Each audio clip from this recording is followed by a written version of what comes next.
નમસ્કાર દર્શક મિત્રો, જી ટીવી ગુજરાતી ન્યૂઝમાં આપનું હાર્દિક સ્વાગત છે। હવે જોઈશું સમાચાર વિગતવાર। સુરત મહાનગરપાલિકા દ્વારા શહેરમાં નાગરિકોને ઘર આંગણે જ આરોગ્યલક્ષી સુવિધાઓ ઉપલબ્ધ કરવાના હેતુથી વધુ એક મહત્વપૂર્ણ નિર્ણય લેવાયો છે।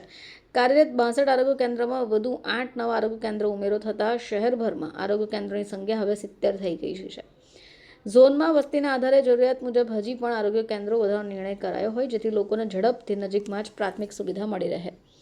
મહાનગરપાલિકા દ્વારા 50 બેડની હોસ્પિટલ ઝોનમાં શરૂ કરાયા છે, ત્યારે તેની સાથે આરોગ્ય કેન્દ્રની સંખ્યામાં પણ વધારો થયો। સમગ્ર શહેરમાં 62 જેટલા આરોગ્ય કેન્દ્ર કાર્યરત હોય, ત્યારે બીજા 8 જેટલા આરોગ્ય કેન્દ્રો શરૂ કરાયા હતા। આરોગ્ય કેન્દ્રોની સંખ્યા હવે 70 થઈ ચૂકી છે। લોકોને સૌથી ઝડપી પ્રાથમિક સુવિધા મળે એ હેતુથી આ દિશામાં કામ થઈ રહ્યું છે।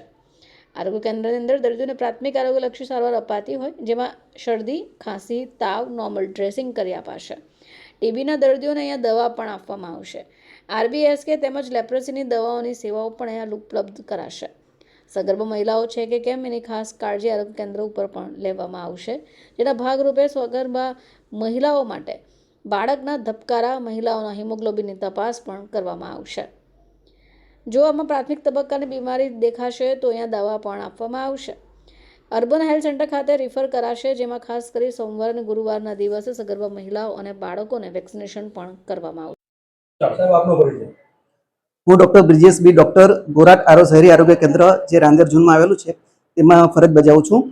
સુરત મહાનગરપાલિકા દ્વારા નવા 8 આરોગ્ય કેન્દ્રો નાગરિકોની સુવિધા માટે શરૂ કરવામાં આવ્યા છે। આરોગ્યલક્ષી સુવિધાઓ મળી રહે તે માટે એમાં રાંદેર ઝોનમાં 3 નવા આરોગ્ય કેન્દ્ર, કતારગામ ઝોનમાં 1 આરોગ્ય કેન્દ્ર, ઈસ્ટ ઝોન બીમાં 2 આરોગ્ય કેન્દ્ર અને લિંબાયત ઝોનમાં 2 આરોગ્ય કેન્દ્ર શરૂ કરવામાં આવ્યા છે। આ આરોગ્ય કેન્દ્રમાં આરોગ્યલક્ષી સુવિધાઓ બધી મળી રહેશે। દર્દીઓને ઓપીડીની સારવાર, લેબોરેટરીની સુવિધા, રસીકરણ અને સગર્ભા બહેનોની સારવાર તેમજ વાહકજન્ય રોગ નિયંત્રણ વિભાગ દ્વારા થતા મેલેરિયા અને ડેન્ગ્યુ જેવા રોગોની સારવાર પણ મળી રહેશે। અને આરબીએસકે તેમજ ટીબી, ક્ષય જેવા અને લેપ્રસી જેવા રોગોની પણ સારવાર મળી રહેશે।